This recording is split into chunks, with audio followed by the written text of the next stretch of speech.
letting everybody know if you're listening to this through an audio format, this won't apply to you, so please let your mind drift. For everybody else, during the first 15 minutes or so of this recording through Skype, Patty's audio sync didn't match up to her lips moving. So if you're watching this in the video, I will try what I can to fix, and I may not even have to fix anything, and the recording I may find is perfect. But anyway, please bear with us, and it will get better. It's just unfortunately one of those things when dealing with Skype and remote access. So thank you. And maybe it's God's way of telling me to think before I speak. I don't think so. All right. Hello, everyone. This is your co-host, Stu, and I'm here with the paranormalist, Patty Wilson. And Patty is going to give us stories today on Bigfoot. And this one I'm really looking forward to. So, Patty, take it away. It's all yours. Well, thank you. So I wanted to ask you, Stu, what are your thoughts on Bigfoot? I have many different thoughts on Bigfoot and the different varieties, like the skunk ape, the other, the Yeti, just all different kinds of things of that type of cryptid, the bipedal cryptid. Right. There can't be all that many stories and the physical evidence without them not existing. The one piece of physical evidence we're missing are the bodies. That's true. So, and there might be multiple reasons for that. So I'm also in the camp of there's multiple types of Bigfoot. There's, physically speaking, there's 5 toes, 4 toes, and 3 toes, the skunk ape. And then you go on, and I believe there are ones that are attached to UFOs that seem to be coming from that genre, and they are connected. And then you also have ones that are not even physically there. And we can talk, if we don't get them in this week, we'll get them in another week, because there's actually a good deal of evidence of ones that literally pop like a soap bubble when they're approached. And they're not, and that I actually talked to, Stan Gordon is a good friend of mine, and Stan and I had a conversation, and so did Brian and Terry Seach and I. And both of them put forward basically the same information, that particular type of Bigfoot is never heard about on TV, ever. You are never going to catch an episode of any TV show that talks about them, even though there's a huge logging of them in the data and the literature. If you go talk to real experts on it who are real Bigfoot hunters and what have you. And the reason that they don't do it is because the physical scientist ones that are out there, the Jeff Melgrams and people like that, they don't want to deal with that issue. They're having enough trouble proving that there's a bipedal creature walking around in the woods. So to take it out and to extrapolate it into that realm is, to them, causing people to become more skeptical and go, yeah, right, these people are just crazy. They're talking about a Bigfoot that when it gets shot pops like a soap bubble.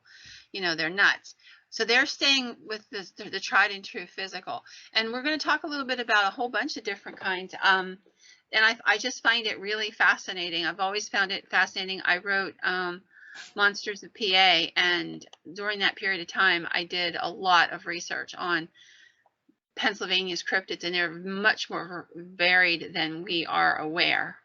So, but I wanted to start out with some historical sightings, because people talk about, and I've heard this criticism, that UFOs and Bigfoots are all recent developments, speaking of historical timelines, but they're not.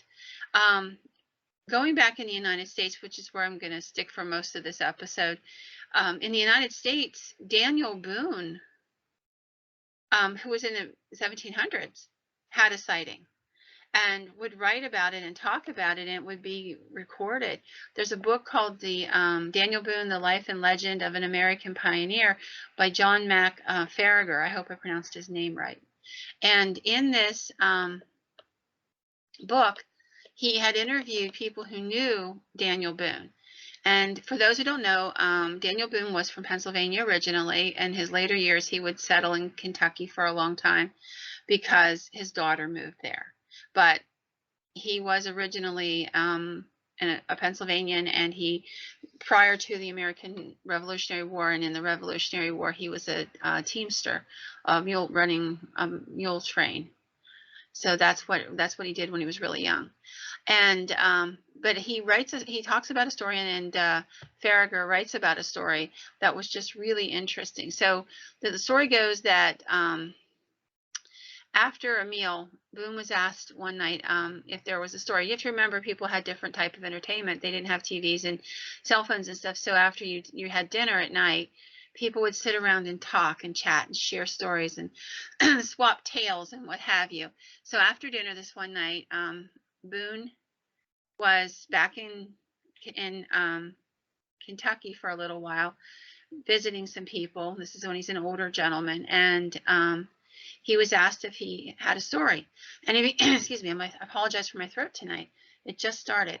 Anyhow, he asked if he had a story, and he begins to talk. This man who's sitting at the table with him basically calls him a liar and says, you know, I don't believe none of this crap and blah, blah, blah. And it really upsets Boone. Well, the rest of the group in the tavern that night shush this man, and they get him to leave, and he gets aggravated and he stomps out, and they want to hear the story, and he won't tell it. He's insulted because his word is his bond. I can understand that. Yeah, he was very insulted, and I'm sure humiliated, because he's an older gentleman. He's had, you know, a good life, and everybody has trusted him. You know, your word is your bond, and I'm still of that school. And so being called a liar in front of an entire group of men was hugely humiliating. But anyhow, he sat silent the rest of the night, and he said, when they'd press him, he'd say, I don't like to be in a crowd. And he just sat there quietly and sipped his drink and minded his business. Well, after everybody started to leave, the son of the tavern keeper, who was a teenage boy, and Boone seemed to take a shine to this kid. He was a nice kid, and he talked to him quite a bit. And the tavern keeper's son said, you know, Mr. Boone, that story you're going to tell, could you tell it now? There ain't nobody else around. And Boone said he would. And so he sits down and tells him the story of what's called a Yahoo. Now, a Yahoo is a bastardization of a Yahoo. I say it sounds the same, but it's spelled very, very differently, which was a Native American word for a large, hairy man. I mean, people go into the Native American languages. There's probably 2 or 3 different words in almost every nation's languages for these creatures.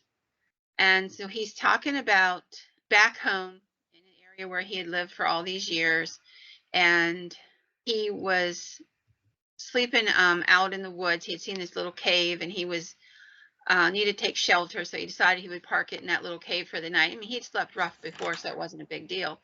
And he goes to sleep, and in the middle of the night, he wakes up with the shadow of a figure over him, and it startles him. And when he gets up, it scoots out the door of the cave, the opening of the cave, and is gone. And he tries to convince himself that it was just a figment of his imagination, being out in the woods again after being living soft so long, you know, and tries to talk himself out of it. But the next day he gets up and decides he's going to stay that night and another night, just give himself a rest. I think it was probably rough to walk that far. And he's just going to take a break for a couple of days, catch his breath, and give his feet a rest and his legs, and then he'll finish on his journey. So he stops that day, and he goes off and just kind of takes a little bit of a walk down along the creek bank, you know, and when he comes back, something's rooted through all his stuff. And he thinks, there is somebody around here. There is. But when he finds the footprints, they don't look like a man's prints. They're larger than a man. They're missing a toe. They're just different. And he don't know what to make of it. So he sort of settles in and he thinks about it. And he remembered the night before that whenever this thing was, it came with a smell. And now he can sniff it faintly in the air again. So he begins to think, there's just definitely something going on here. There just is. And he's sitting there and he's thinking about it. He thinks, I'm just going to go to bed, and that's going to be the end of it. And he goes and lays down for a little bit. When he wakes up again, everything's been moved. He hears the breathing of this thing. He smells this thing. And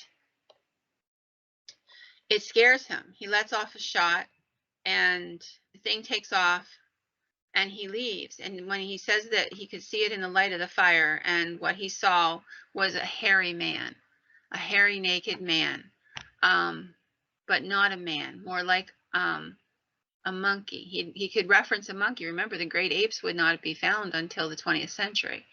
So that would be like the closest reference point he would have. And he would talk about it from time to time. He told more than one person about these. So it's an interesting story, and it's really interesting because it has, you know, his stamp of approval. Several people talked about it. He wrote about it in his journals. So we know that something happened to him out there. Something where something was rooting through his stuff. It scared him. And I really think that what was going on is he might have taken shelter in its home. Or nearby, and it sounds like there's just a great deal of curiosity. You know, what is this thing? You know, what are all the things that it has? You know, let me take a look at this stuff. So I just found it really interesting. And then we're going to go on to Daniel Boone. I think that this one from from Davy Crockett, rather. Davy Crockett, we all know the story about Davy Crockett, you know, born on a mountaintop in Tennessee and what have you. And he would become this great orator and the senator from Tennessee. But what we don't know about Davy Crockett is what really drove him to the Alamo. What drove Davy Crockett to the Alamo is the fact that he lost 2 elections in a row. And he felt abandoned by the people of Tennessee. So he ended up deciding that he was going to go to Texas and make a new life in Texas, because he felt the people of Tennessee had betrayed him. He had represented them so vigorously, and they had celebrated him so much. And then when he needed their support, they moved on to newer fish, you know. And it was hurtful to him. So he decides to go out there. Now, Crockett had a brother-in-law by the name of Abner, and he would write letters to him, and like he would write in his journal, but they'd be letters to Abner, and then eventually he'd get to a place where he could mail them, and then he'd tear them out of the journal and send them to Abner. There is a letter that I would like to read you part of, because this is his. So Crockett says that he's his brother-in-law Abner, that, you know, you're not going to believe me, it's a crazy story, and he says, but I had an encounter with a creature that was the shape and the shade of a large ape man. And he says, describes it, and it sounds very much like a Bigfoot. And then he says, the thing that makes this completely different than every other Bigfoot story you're ever going to hear. He says, the beast was so frightening that he literally spit his food out, just stopped and stared at it. And the creature turned and stared at him, and then it talked to him in English.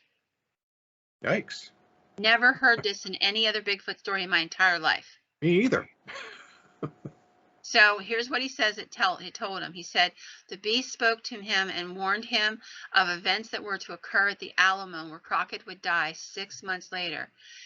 And this is a quote now. Abner, it told me to return from Texas, to flee that fort, and to abandon this lost cause.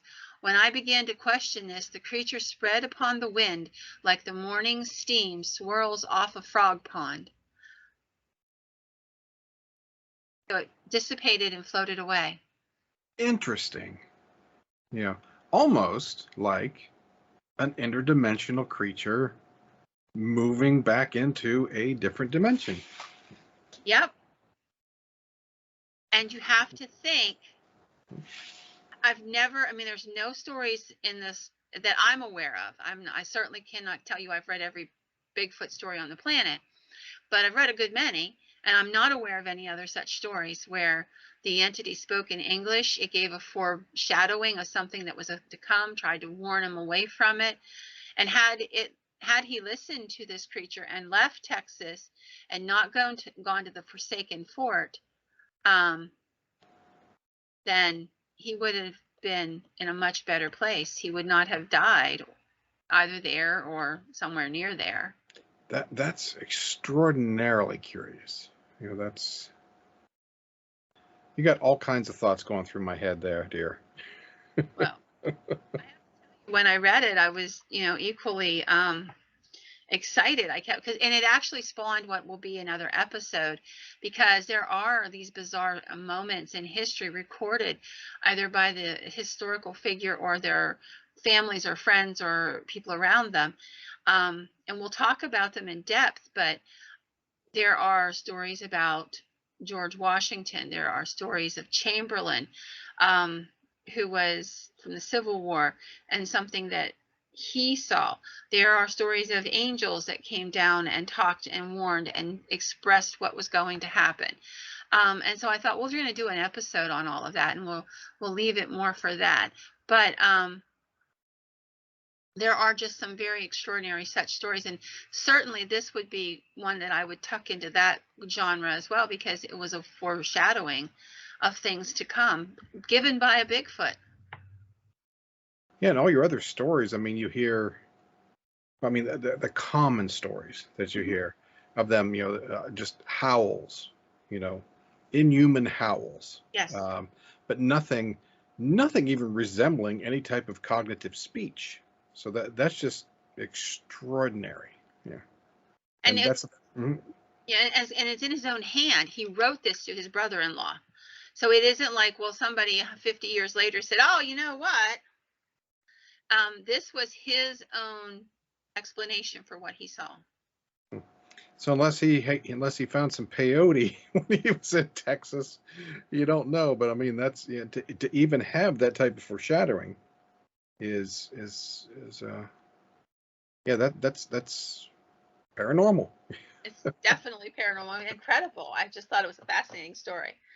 So I wanted to pass that along as one of our Bigfoot stories, because it's definitely a different type of Bigfoot. And Teddy Roosevelt is another person who believed strongly in Bigfoot. He would, when he was young, I don't know how many people know anything about Teddy Roosevelt, but he was a very weak and sickly child.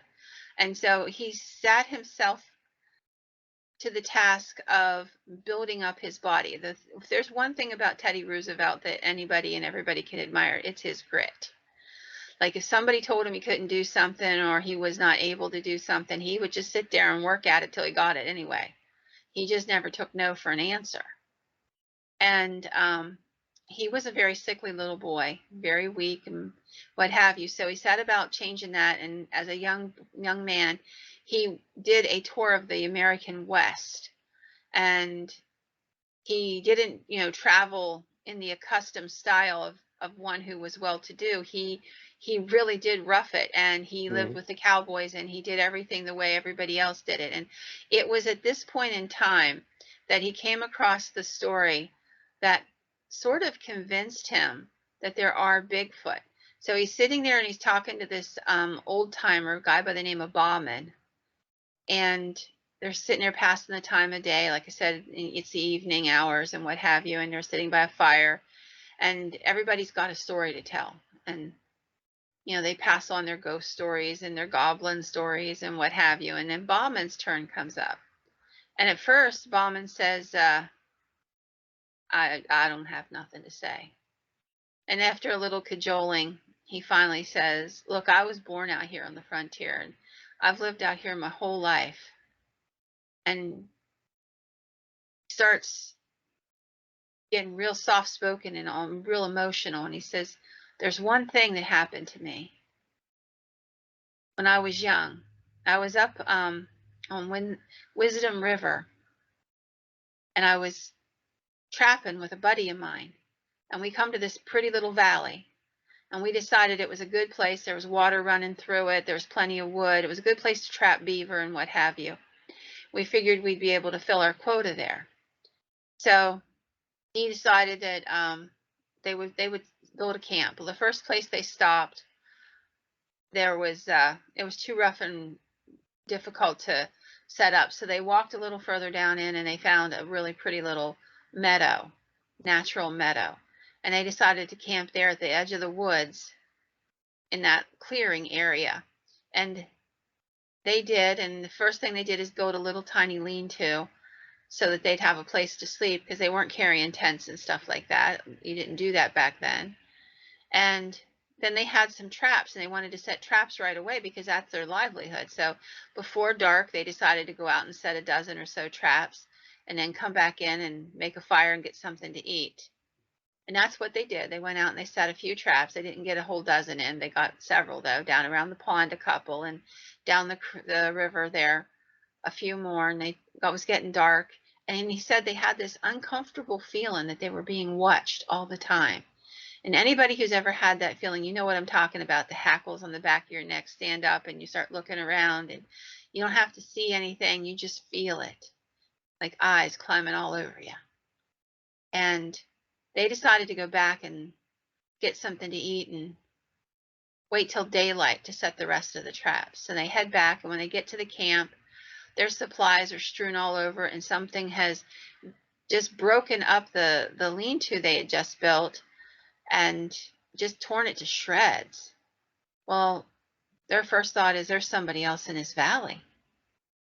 So the Bauman makes a fire and starts getting some food, and his partner tries to put back together the lean-to the best he can, and then he grabs a piece of burning wood, a burning brand of wood, and starts looking around at the footprints, and he's like, they follow this one game trail. So he follows it out a ways, and he comes back and he says to Bauman, there's something really crazy about these footprints. They're not human, but they're not a bear, and whatever this thing is, it's on 2 feet. It never drops down to 4. And sure enough, after they eat, Bauman follows him out and he shows them. Like, it goes for a good ways, and it's always a bipedal creature, whatever this thing is. So they go to sleep that night, and in the middle of the night, they hear some cracking of branches and some shuffling around, and they get this feeling that there's something out there, and finally end up sitting up for quite a while, build up the fire a little bit. They just don't want to sleep because it's just creepy. No kidding. And so in the morning, they kind of laugh at themselves, and they're like, thought we were hardened, seasoned outdoorsmen, and here we are spooked by the deer running through the bushes. That's got to be what it was, just deer running through the bushes. So they take their traps, go out and set the rest of their traps that day, and check the traps they set the night before. And if there's anything in them, they take care of that too. You have to gut and clean and what have you, and so you can take the hides and pack them to be treated. And they get back to their little clearing, and again, their stuff strewn all about, and the lean-to is just smashed to smithereens beyond repair.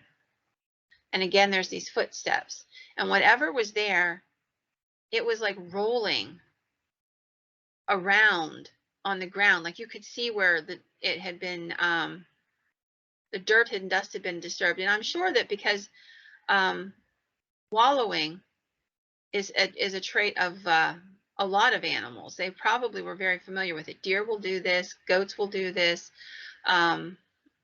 bears will do this, buffalo will do this. So wallow, that's what it means. You just kind of dig yourself around in the dirt and get the dirt all over your fur. It helps to cut down on bugs and stuff like that. That's why they do it in the wild. And they're a little freaked out now, and there's these footsteps again all around the thing. So they gather stuff up, build up the lean-to, and they get something to eat, and they go to lay down. And that's when they hear the walking around the outside of the lean-to in the back in the darkness in the woods. But they're hearing branches snapping, they're hearing these sounds, like something's like, and they'd never heard a sound like this before. And it was this loud sound that just put the hair up on their head. Well, they finally decided that they were going to build up the fire real big, and they were going to take turns sitting up tonight with a gun in their hands, just in case whatever it was attacked them again. So they do that. They hear it crashing all night. They hear the sounds all night. Whatever it is, it's like it's teasing or taunting them. It's exploring around them. And by morning, they talk, and they're like, we're getting out of here. Let's go pull the traps and just pack up and let's just go. So they do. They go and they get all the stuff gathered up except for 3 traps that are out at the pond. And Bauman says, "I'll tell you what, you finish packing the stuff up in the bundles, and I'll run out and grab them 3 traps, and I'll come right back in." Well, he does, and all 3 of them have hides in them, so it takes a little time to, gut them and stuff. And he comes back, and there's the packs sitting there ready to slide back on their shoulders, and his buddy's missing. And he's looking around, and he's like, "Where the heck is he?" And he just sees a little piece of cloth over this deadfall of a couple trees, the edge of the clearing. And he goes over and he looks and immediately knows what happened. His buddy's laying there, his neck's broken, and there's this bite marks, 4 fang marks, as though it had ripped out at his artery. It didn't eat him. It just tore it out to kill him. And Bauman said, "I knew." He finished packing up and he sat down on that log looking out towards the area I'd be coming from. It's back to the woods. Whatever this thing was, it snuck up there and it killed him. He said, "I was so scared. I didn't bother with the packs. I didn't bother with the hides. I didn't bother with anything. I took off at a run and I got out of that valley. Whatever it was, we weren't supposed to be there. And it was making sure that we left one way or the other." Roosevelt talked about the palpable feeling of fear that this man exuded as he talked, the sorrow in his voice when he talked about his friend and how he died.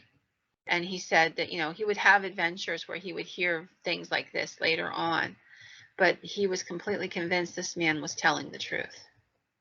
Did anyone ever go back and retrieve the body of his friend, or did it just, that became his final resting place? I do believe it became his final resting place. It just is what in that time frame there wouldn't have been a lot of people, so heaven only knows if anybody stumbled across him and buried him or anything like that. But yeah, he never went back into that valley. So those are some of the classic stories of it that go way back. I have a story that comes from, I think it's 1820s. Hold on, and I will tell you as I pulled it up. It's in the book, and 1835. Okay. And it's of a Bigfoot. It's called the Whistling Bigfoot. And so it was 1835, and this guy was out picking berries, and it's a beautiful hot summer day. This would be down around Philadelphia area. And he hears this whistling sound in a thicket, like adjacent to the thicket he's in. And at that time period, he's thinking Indians, he's thinking people that could rob him. There's all kinds of stuff. So he's frozen and he's kind of looking around to see what's going on. And then he hears that whistling sound again behind him. And he turns around and he said he was shocked. A few feet away stood a small black hairy creature. The beast was maybe that height of an 8-year-old boy, but its entire body was covered with coarse black hair. It walked upright on 2 legs, and he had an idea that whatever this thing was, it was a young one. And he stared at the beast, and the beast stared at him, and then it pursed its lips and gave out a tentative little whistle and turned and ran off, still whistling. And the man ran back toward town. Around Philadelphia, Bucks County, that sounds like something from a M. Night Shyamalan movie. It does, doesn't it? But this is actually a newspaper account is where this came out of. These ones I can tell you a little bit more about because I know exactly where I researched them. There is another one from that time frame. So one of the things that if you're reading a lot of books on the subject or you're doing a lot of research on the subject, you're going to come across is that Bigfoot has become very elusive in the lower 48 as a rule. And so wherever people end up coming in great quantities, after a little while, at first they're very curious and then they're aggressive, and then they sort of just go into hiding. They learn to avoid humans. And you'll see that in if you go back in newspaper accounts, so in the Philadelphia area, actually it was in the Lancaster area, there's an account of a Bigfoot that was stealing hams out of barns and smokehouses.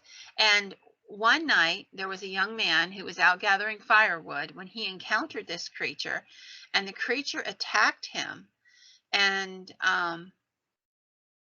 broke his leg and was trying to drag him off.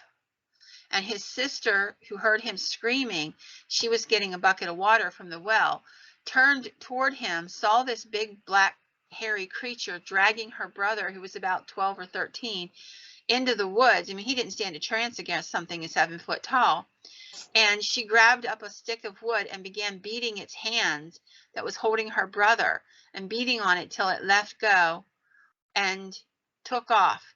There would be a second story in the same area where the father went out and he was trying to get wood, and same thing. Now they're cautious because they know it's out there. It's already attacked the boy and broke his leg.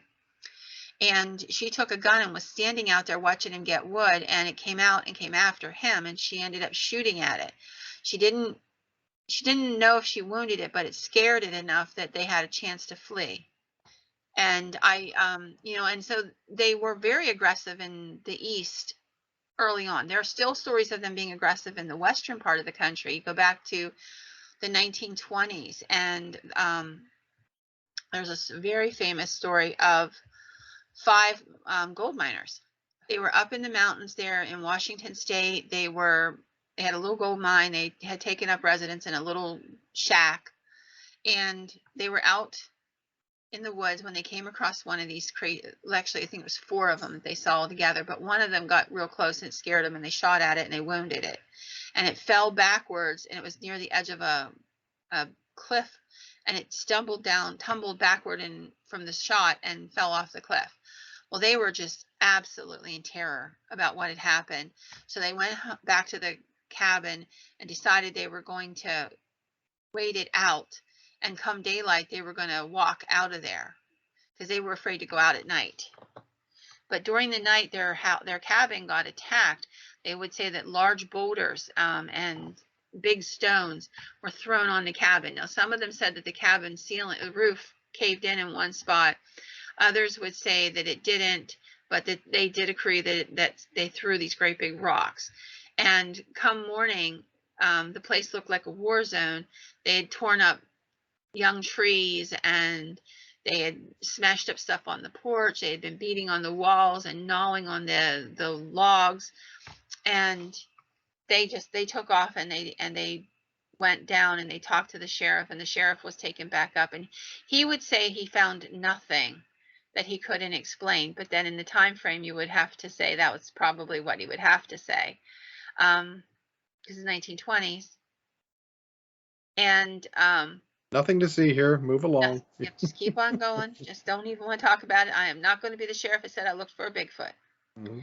But the guys, all 5, agreed, and they told the same story for the rest of their lives, that they were attacked by these things because they shot one of them and probably killed it. They did go back and look for the body, and it was gone. So I think that also speaks to the idea that they take their dead.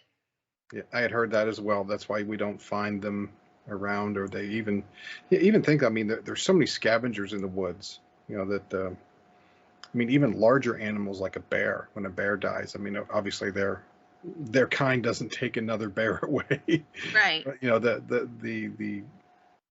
there's definitely scavengers who would eat a bear, but you have left, you're going to have bones. The scavengers don't take the bones. The bones or the fur in a lot of cases too. So right. You'd think that would still exist. So that lends to some type of intelligence where, I mean, they're cognizant of death, that they understand what death is, and they're cognizant of it, and at least have that respect for their dead, which is interesting. At least that's my interpretation of this. Right. And I have to tell you, there was one of the Bigfoot shows that staked out a deer in the wild, and they did a time lapse of it. And in less than a week, it was down to fur and bones. And then the fur and the bones were carted off. Animals were pulling the fur in pieces and taking it for bedding in their nests and stuff like that. and the bones were getting carried away by scavengers that were then breaking them open and eating the marrow. So it was very interesting how quickly that deer disappeared. That is, I don't think I've seen or heard that, but yeah. Yeah, it was. I'm trying to think. Was the one that? Yeah, when they're on the roadside, they seem there like way more than a week. Yeah, but they actually did do that, and it was really interesting. They put it out in the woods, and they just staked it down and left it lay, and then they did like a time lapse on it and left cameras on it all the time, and very quickly it was gone. There was very little sign of it, a little bits of fur if you were looking for it. That was about it after about a week and a half. But it sunk down into the point where like there was no discernible parts of it within a week, and then that's whenever the small predators came and pulled the rest of it apart and took it away. Because everything was to be used, you know? Oh, yeah. It's the way of nature. Yeah. It is indeed. It's just how life works. So I also wanted to talk about, I don't know if you remember Rob Lowe, the actor? Absolutely. Yeah. Okay. Yes, So I believe he's just a year older than I am, or okay. right about the same. So he did a paranormal show for a couple seasons, which was, he produced it, directed it, and had all creative control from what I understand. And it was about him and his 2 teenage boys going out looking for the paranormal. And he would tell some stories about having been charged by a Bigfoot in the Ozark Mountains. There's an actual piece of video footage where they have it looks like a black ape back in the woods watching them as they're filming. So he's had a few different encounters as well, and he talks about them. Some of them, I just thought it was interesting. You can go, there's actually a website where he talks about it. You can watch the episodes, stuff like that. I must have completely missed that. But you can look up the Lowe files on the internet now. I think they're probably on YouTube and places like that. You should be able to get some of the episodes. I will do in my otherwise copious spare time. Oh yes, the spare time that's almost virtually non-existent for you. God love you. That was just a hint of sarcasm on a lot of spare time there. I get the same. I have the same issue. Trust me. There's 1,000 things I want to do and I never have time for. But I just thought it was they were interesting because he has had 3 or 4 events that were noteworthy in the field of Bigfoots, where he talked about one that he thought this thing was charging him and coming at him, and he was afraid it was going to kill him when they were out in the woods. So it's something to see. Survival Man, Les Stroud, Survivor Man, he has shared, he's been in the woods a lot. And he used to try to ditch the question. And I believe he and Joe Rogan got drunk one night and decided to film an episode. And because Liquor loosed his tongue, he said, "Oh, let me tell you, even though I don't tell anybody this stuff," and he let loose with some of the stuff he has seen out there. So there's some really interesting. There's a Joe Rogan episode, and he actually hosted a TV show about hunting for Bigfoot, about 2 or 3 seasons of it as well. So you can look that up. I know that's on there because I bumped into it multiple times today when I was looking up some stuff. Okay. So yeah, I thought that was interesting, and I love that backstory and how he got to talking about it. He and Joe Rogan plied him with a bit of alcohol, and the next thing you know, it's a funny episode because they are drunk and they're giddy and they're like, "Wait a second, let me tell you." Kind of a thing. But then he sobered up and he said, "Yeah, it's true. Go ahead and tell him. It's okay." You signed the release. It's too late now, right? Yeah. So, but yeah, they went back to a studio and got drunk and told spooky stories all evening. So it's a funny episode though. So if you get a chance to look it up, I would highly recommend it. Yeah, it was really cute. So there's a lot of people we know who have had these stories, but not everybody that sees a Bigfoot's famous. And we had talked just a little bit ago about how Bigfoot is much less aggressive in places where there's a lot more humans. But Alaska is one of those places where there aren't a lot of humans, even today. And you're still getting stories from Alaska of very aggressive encounters. I'm not sure if you're familiar with this lady. I love her. I loved her books. Her name is Norma Cobb, and I think she's passed away by now. She was very elderly. But when she was young, Norma Cobb was quite a character. She and her husband heard that you could still file for land under the Homestead Act, that it still existed in the early 1970s. So they decide, the economy sucks and they can't make ends meet with the job he's working, and it's a dead end type job. So they decide that they're going to go up there to Alaska, claim a piece of homestead land, which is like 40 acres, and settle it. You have to prove it out, which means you have to make improvements to it, which a house and a garden, and that's improvements. And if things get rough financially, he'll go work on the oil rigs to finance whatever. So they took everything they had, sold it, put I think it was 5 kids in this old pickup truck with whatever it is that they took with them, strapped down to this pickup truck, and headed off. Wow. Okay. That's a haul too. Yeah, especially driving. Yeah. So they get there and they find the piece of ground that he had filed for, because he did it while he was still in the lower 48. But you had to just pick it off a map. You couldn't see it. I mean, you didn't have the ability to go look at it. And he picked this horrible piece of ground that was just untenable. So now they're stuck there with this piece of ground that they can't even sell.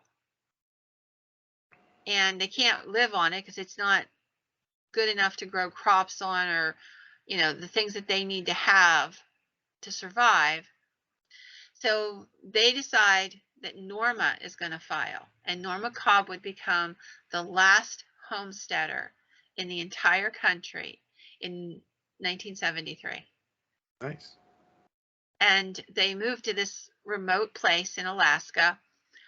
They had gotten a chance to drive up and see this place. They knew that this was it. This was their last shot, and they knew this was okay. And Norma wrote a book called Arctic Homestead. It's a really great book. I've read it probably 20 times in my life. It's a really good book. For anybody who has an independent spirit or who can admire an independent spirit, these people risked literally their lives and their children's lives every day they were in Alaska. But they built up a great homestead, and they ended up building up to the point where, like, you could go up there, and her book became kind of a cult classic, and people would pay to go up and stay at there. They had like a little ranch motel type thing, and she would show you how to do stuff, and you could have coffee with Norma, and she'd tell you stories, and it would be worth a trip for me because I was a big fan. But in her book, Arctic Homestead, it's not a big part of the book, but there are some Bigfoot stories because they encountered it at their home on different occasions, because the Bigfoots were curious about these people building a homestead there, and driving the kids in and out, to go to school whenever they could get them out to school. And when they couldn't, they'd have to homeschool them, and it's that sort of thing. So eventually they would go to town for every so often for supplies. And it was a big deal to go to town for everybody, for the Inuits, for anybody, because unless you lived there, this was the only time you got to see strangers and talk to somebody besides each other. And frankly, they're all sick of talking to each other by now. So it was a great idea to go to town. So she went to town, and she was invited to join a quilting, this group of ladies that would get together and what have you. So she was so excited, and she went, and she was at the quilting, and she's sewing and talking and laughing and talking. She'd always wondered about this Bigfoot creature, and she wanted to ask if anybody else had ever seen anything like it. So eventually she works her nerve up and she asks. And there's this elderly lady, a native lady, who's sitting there sewing and laughing with everybody. And the minute she brings it up, like, the native people all get real quiet. And the woman gets up and starts to cry and runs out of the room. And she's like, "I'm so sorry. I don't know what I did. I'm so sorry." And one of the native women leans over and pats her on the hand and says, "You didn't know. It's okay. We know you didn't know." But they tell her this story that years ago, when this woman who was crying, when she was a young woman, her sister was taken by the Bigfoot, was kidnapped, and for like 4 or 5 years, she was a teenager at the time, for like 4 or 5 years, they thought she was dead. And then some hunters came upon her out in the woods and they captured her, but by now she's feral. And she keeps screaming she wants to go home. And they think home is back in the village. And she means home to her Bigfoot. And they get her back there. They try talking to her. She said she's married to this Bigfoot, that she has a baby with this Bigfoot. Like she's telling this crazy ass tale that nobody believes. They lock her in a room because she keeps trying to escape, and her family's trying to figure out what to do with her, to get her mental help. And she does escape and goes back, and nobody ever sees her again. Wow. I mean, wrong side of the planet for Stockholm syndrome. Holy cow. Yeah. That brings up another thought. I mean, so interspecies breeding, unless you have compatible DNA, isn't going to happen. Exactly. So if again, if that story is true, and again, here's the scientific tech guy in me, right, that means that Bigfoot has to be, in some ways, DNA compatible with human beings. Possibility. It is. And we know that they steal. There's another story that came from it's a website that does a lot of Bigfoot stories, and it was a story from '95, I believe it was, of a man who, him and his wife were married, and they lived in Alaska. Him and his wife got married, and they were going to go on a honeymoon. Now in Alaska, a lot of people travel by plane rather than car because it's so much easier to travel through the air than it is to deal with the snow. So he's a lot of people, like we get our driver's license, they get their plane license. Right. Mm-hmm. And he had his plane license, and he had a little plane, and they're going, and the weather gets really rough, and he says to his new wife, we're going to have to put down here for the night. And he has a big thermal tent and all the stuff to do it. He knows what he's up to. So they put down, and there's the plane has the pontoons on it, so he lands on this little lake. There's thousands of these little lakes all over Alaska and all over Canada. He lands on this little lake, and he floats it into the shore, and he helps her out, and he gets her the tent and stuff, and he's like, you go ahead and start that. I'll start schlepping the supplies and stuff we're going to need for the night, and the sleeping bags and a little bit of food, that sort of thing. So she's setting up the tent, and all of a sudden he hears this horrible scream, and he turns around and he looks, and he's, his arms are filled with supplies, and there's this big hairy ape man, and he's got a hold of this guy's wife, and he's carrying her away. Well, the guy runs after him, and this thing outdistanced him. It seems like it could travel in the snow much better than he could. He realizes the only thing he can do is go get the gun. Maybe he can shoot it and scare it, and it'll drop her. So he runs back to the plane, gets the gun, goes back out, tries to find her, realizes he's not going to be able to find her, and he's stuck there for the whole night. As soon as he radios in and says that he needs help, please send somebody, but they have to wait till the storm lifts. And the next day there's some people come out to help him, and they never find her. She's never found. So in some places we think of them as cute, the Harry and the Hendersons kind of thing, this cute giant that, we just misunderstand. But there are many different types, and as you look at if you put a map out and you go, as people's society and civilization crept further and further westward, you kept bumping into these stories, and they were raw stories, like I just told, rough stories, and then they got more domesticated and more frightened of humans, and learned how to live with us or to live around us without us noticing too much. So the encounters became different. But there are still, in Pennsylvania, there are still some very bizarre stories, I can tell you. And we'll save those for another evening, because believe me, there's a lot of stories yet to tell. But I just wanted to share a few of these. And if anybody's interested in Norma Cobb's book, I'm sure you can still pick it up. And it's a phenomenal book. And somewhere in the middle of it, she tells that story. If I can find a link, I'll put it down below in the description. If you're listening to this in an audio format, it'll be on the audio format information, and on video, I'll do it below the YouTube video. And just before we end, I would like to let everybody who listens know that you are literally the reason this podcast exists today. And I want everybody to know how grateful I am to you. And if you love the podcast, say hi to Stu, because believe me, he's doing all the hard work. I get to tell stories and have fun. And he's the guy that sits there and edits and does all the production and everything. And I just want everybody to know how blessed I am to have you as a friend and to get to do this with you. Yeah, thank you, Patty. This is a labor of love for me. I mean, this is, yeah, I love the topic, and so there's nothing. Yeah, I'm doing what I can I appreciate it so to much. put forth the effort. So, And I just want everybody else to know how important you are to the whole project. oh, thanks, Patty. I do appreciate that. So, if you could please, listeners, viewers, hit that subscribe button on YouTube. If you find us through Facebook, whatever venues, please tell your friends. And if you do go to the YouTube page and subscribe, click the bell. Whenever we put out new content, you'll get notified.